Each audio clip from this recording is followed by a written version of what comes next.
Hey there, today we're going to look at how to use Snipping Tool in Windows 11.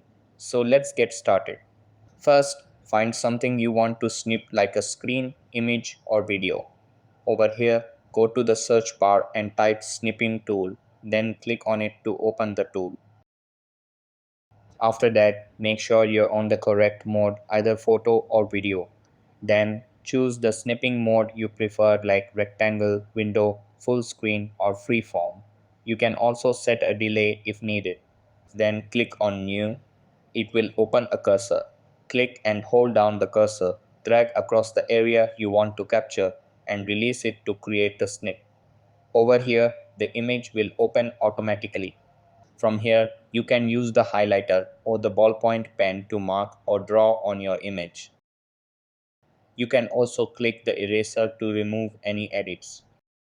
If needed, you can add shapes by clicking the Shape tool. Then click the Copy button in the top right to copy it, or use the Save icon to save it in PNG format. Choose your desired location to save. If you want to do a new snip, just click New again. For video, click the video icon, then click New. After that, choose the screen area you want to record.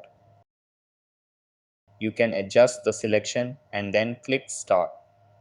Over here, you can also choose whether to include microphone input or mute system audio. Then it will start recording after a short countdown. When you're done, click Stop and you'll see an option to save the video just like a screenshot. And that wraps it up. Appreciate you watching. See you in the next.